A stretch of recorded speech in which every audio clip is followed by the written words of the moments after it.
Hey everyone, welcome to the Game Week 32 review video.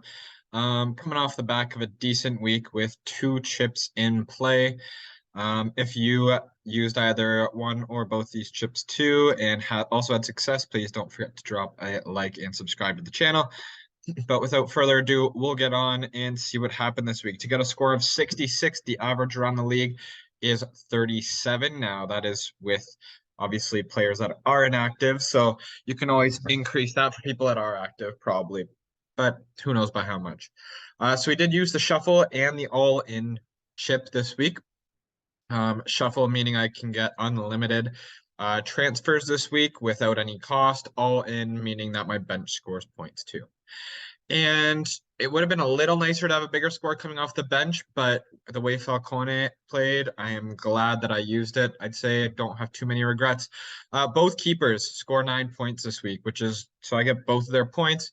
Those both happened on day one. Lecce with the 1-0 win over Udinese, Monza with the 2-0 win over Spezia. So both goalies cashing in big time. Also, Augusto with the massive score. You can see he scored this week, got the 3 bonus, and the clean sheet. So that is huge return there for Augusto. Happy that I brought him in for this match or this game week. The rest of the defense actually didn't do that well.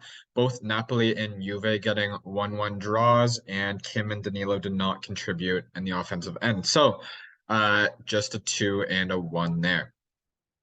The midfield was okay. The bigger names, aside from Leo, I guess, but actually okay. So Rabiot and Barella hit and miss. They both didn't do anything. Kvaratskhelia, which you'd hope would be able to do something against Salernitana. This was their opportunity to clinch the Scudetto this week, and they failed to do so, drawing Salernitana.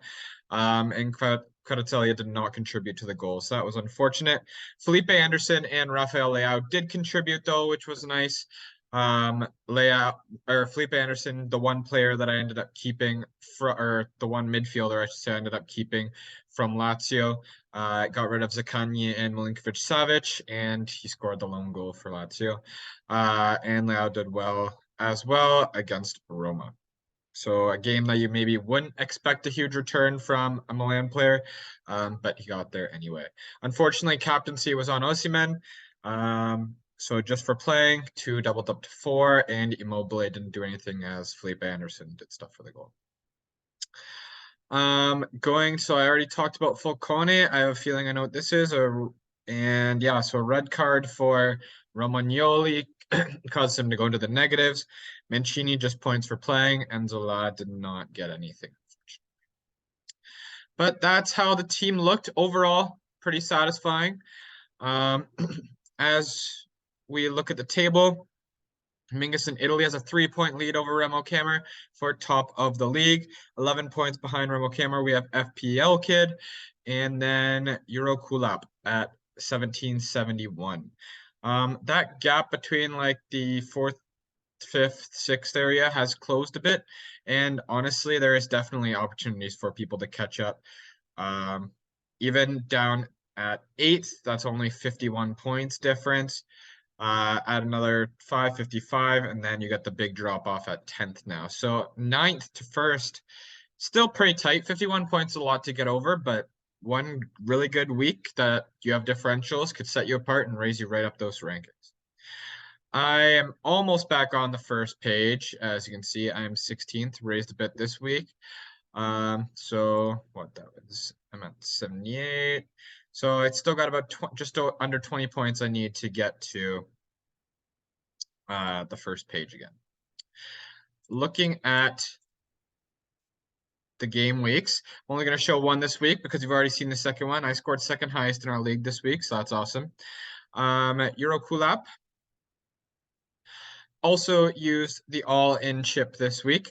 Had some weak defenses in goalkeeping. Merit, Gigi, and Danilo didn't score well, but 2 great defenders this week, Augusto and Dodo, scoring 15 and 16 points there. That's where the majority of the points are coming from. Picked up Leao. It was a good decision there. Not as good representation of the other midfield.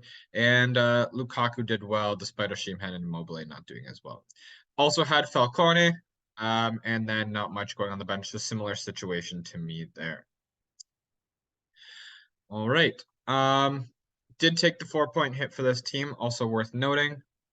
But I think that's going to be where we leave it for this week's review video. If you liked it, please don't forget to like, subscribe, and I will see you in the team selection. We have midweek games this week. That's why they're coming out so early. And then we'll have weekend games again. So lots of quick videos coming out in quick turnaround this week.